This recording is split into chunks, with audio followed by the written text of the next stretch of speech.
نحمده ونصلي على رسوله الكريم أما بعد فأعوذ بالله من الشيطان الرجيم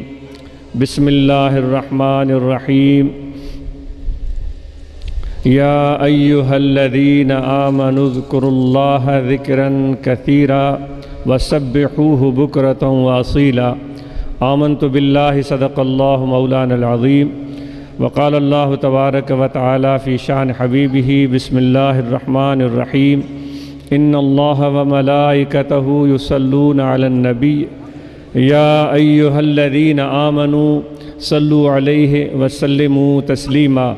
اللهم صل على سيدنا ومولانا محمد وعلى آله وأصحابه أجمعين۔ معزز سامعین، چونکہ آپ سب کے علم میں ہے کہ ماہ ذو الحج کا چاند نظر آ چکا اور آج الحمدللہ اس مبارک مہینے کی پہلی تاریخ ہے، تو اس مہینے میں اللہ تعالیٰ کی طرف سے جو برکتیں اور رحمتیں نازل ہوتی ہیں، ہمیں پوری طرح سے متوجہ ہو کر اور منتظر بن کر اس کے حصول کی پوری کوشش کرنی چاہیے، جو کہ اس مبارک ماہ کا سب سے ایک یادگار واقعہ ہے جس کا ذکر قرآن مجید میں بھی اللہ تعالیٰ نے بیان فرمایا ہے۔ وہ ابو الانبیاء سیدنا ابراہیم علیہ نبینا علیہ الصلاۃ والسلام کی ذات سے وابستہ ہے کہ آپ نے اپنے پیارے فرزند کو، چونکہ وقت قلیل ہے، مختصراً عرض کی جاتی ہے، اللہ تعالیٰ کے امر اور رضا اور منشا کو دیکھتے ہوئے قربان کرنے کا ارادہ کیا تھا، اور ان کو لے کر چلے تھے اس عالم میں کہ نہ انہوں نے اپنی اہلیہ کو بتایا، نہ انہوں نے اپنے فرزند کو اس بارے میں باخبر کیا تھا، کیونکہ وہ سوچتے تھے کہ شاید ماں کے دل میں اپنے بچے کی محبت کی وجہ سے کوئی خیال آئے اور وہ خیال رکاوٹ نہ بن جائے، اور سوچتے تھے کہ میرا نو عمر پیارا فرزند بھی اگر اس بات کو سن لے تو ممکن ہے کہ اس کے دل میں کوئی فکر مندی پیدا ہو، تو آپ نے اس بات کو صرف اپنے ذات تک محدود رکھا تھا، لیکن وہ آپ کا نونہال فرزند جس کی تربیت ایک عظیم خاتون نے کی تھی، کیونکہ اللہ تعالیٰ کے حکم کے مطابق آپ نے اپنے نو عمر بچے کو، چند ماہ کے بچے کو حجاز مقدس کی پہاڑیوں کے درمیان چھوڑ دیا تھا، اور آپ واپس چلے گئے تھے اپنے وطن کی طرف۔ یہ اللہ تعالیٰ کی مشیت تھی، اللہ تعالیٰ کا فیصلہ تھا، اور اس کے پیچھے جو حکمتیں تھیں اس کو ایک نبی ہی سمجھ سکتا ہے۔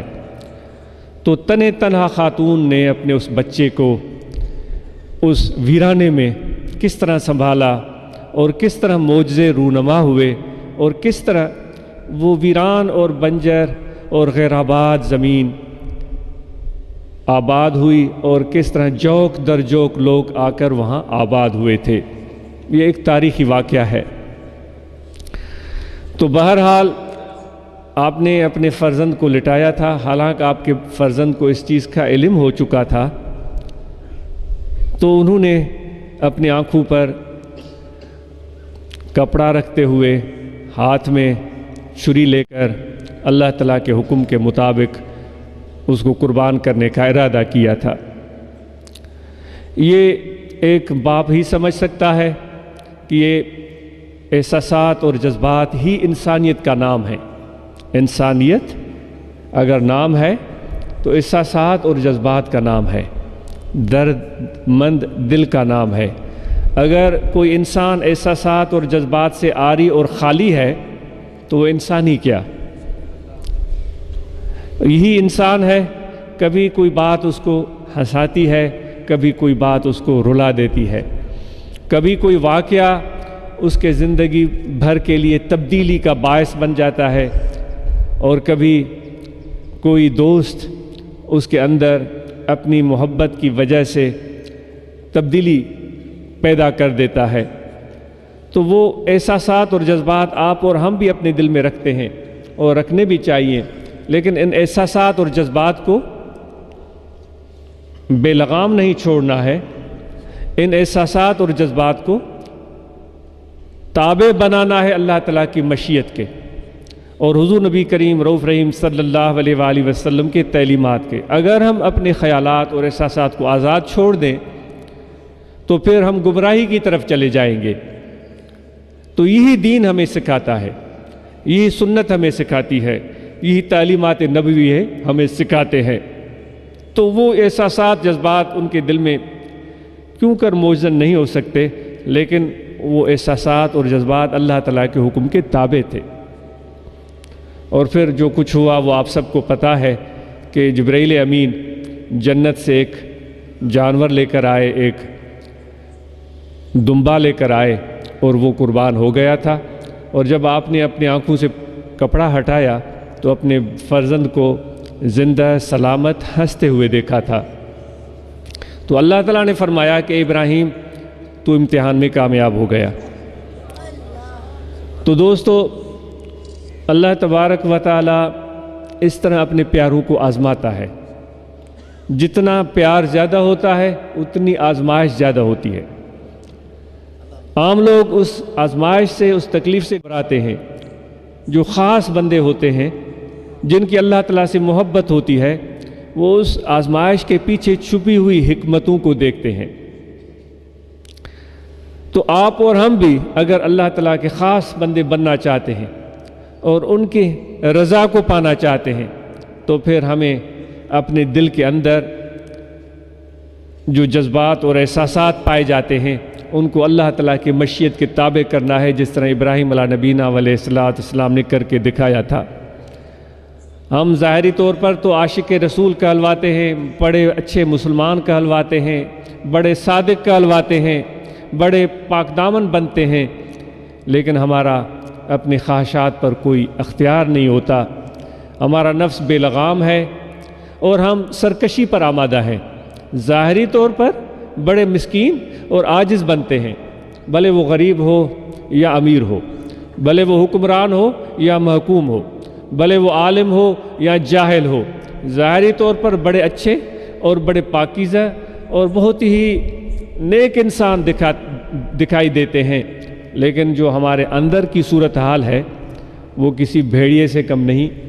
کسی درندے سے کم نہیں ہے۔ یہ ہمیں ماننا پڑے گا۔ اگر ہم نہیں مانیں گے اس چیز کو تو پھر اس درندے سے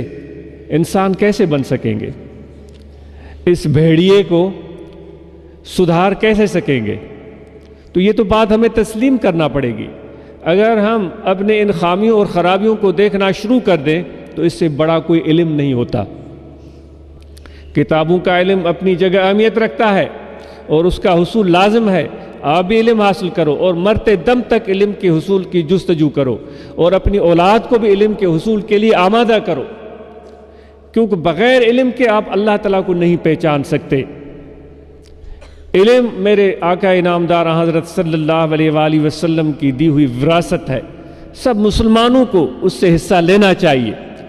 لیکن علم صرف یہی نہیں ہے جس کو ہم سمجھتے ہیں، وہ علم کچھ اور بھی ہے جو انسان کو اپنی ذات کی حقائق سے واقف کرتا ہے، انسان کو اپنے اندر کی خرابیوں سے واقف کر دیتا ہے، جس کو آقا انعامدار حضرت صلی اللہ علیہ وآلہ وسلم نے علم فی القلب کے نام سے یاد کیا ہے۔ تو اس علم کے حصول کی ابتدا آج ہم کریں گے، اور وہ تب ہمیں حاصل ہوگا جب ہمارے دل کی آنکھیں روشن ہوں گی اور دل کے اندر وہ اللہ تعالیٰ کی محبت کی شمع روشن ہوگی، وہ جذبہ ابراہیمی بیدار ہوگا، وہ جذبہ اسماعیلی، وہ جان کو قربان کرنے کا جذبہ اور ولولہ اور شوق جو سیدنا اسماعیل علیہ نبینا علیہ السلام کے دل میں تھا، وہ شمع جب ہمارے دل میں روشن ہو جائے گی تو اس کی ابتدا ذکر سے ہوگی۔ اس ذکر کی آپ کو اجازت دیتے ہیں، اور جتنے نئے یا پرانے دوست آئے ہیں، مرد اور خواتین آئی ہیں، ان سب کو اس کی تلقین کی جاتی ہے، اور وہ اسی پیغام کو واضح کرنے کے لیے آیت قرآن مجید بھی تلاوت کی گئی تھی کہ اللہ تعالیٰ خود فرماتا ہے، اے ایمان والو، ایمان تمہیں حاصل ہو چکا تمہیں یہ بڑی عنایت اور سعادت مل چکی، لیکن آگے اور بھی کام ہے، تمہارے ایمان کی کچھ تقاضا بھی ہے، تمہارے ایمان کی کچھ خوبصورتی بھی ہے، تمہارے ایمان کا کچھ لباس بھی ہے، تمہارے ایمان کی کچھ زیب و زینت بھی ہے، اس کے حصول کے لیے آگے بڑھو۔ جس طرح ماں کے پیٹ سے ایک بچہ اللہ تعالیٰ کے قدرت کا ایک کرشمہ نمودار ہوتا ہے اور وہ اس دنیا میں پہلی سانس لیتا ہے، تو اس کے وجود کا کیا حال ہوتا ہے؟ اس کو پاک کرنے کی ضرورت ہوتی، اس کو صاف کرنے کی ضرورت ہوتی، اس کو بہترین لباس پہنانے کی ضرورت ہوتی ہے، اس کے جسم کو خوشبو لگانے کی ضرورت ہوتی ہے، اس کو سرما اور کاجل لگاتی ہیں مائیں اپنی محبت کی وجہ سے، خوبصورت بناتی ہیں، پھر کسی کے سامنے لے جاتی ہیں کہ دیکھو یہ میرا لخت جگر۔ تو اے میرے بھائیوں، اللہ تعالیٰ نے ایمان کی دولت ہمیں عطا فرمائی، اور وہ بغیر کسی محنت کے، بغیر کسی مشقت کے، بغیر کسی قربانی کے، تبھی تو اس چیز کا ہمیں قدر نہیں ہے۔ تو یہ دولت تو ہمیں مل چکی، لیکن یہ اس نوزائیدہ بچے کی طرح ہے جو اللہ تعالیٰ ایک ماں کو عطا فرما دے۔ اس نوزائیدہ بچے کی طرح ہمارا ایمان ہے، اس کو زیب و زینت کی ضرورت ہے، اس کو لباس کی ضرورت ہے، اس کو سجانے اور سنوارنے کی ضرورت ہے۔ اس کی ابتدا اللہ تعالیٰ کے ذکر سے ہوگی، کیونکہ وہ یہ محبت کے حصول کا سب سے بہترین ذریعہ ہے۔ اللہ تعالیٰ کی محبت کے حصول کا سب سے بہترین ذریعہ ہے۔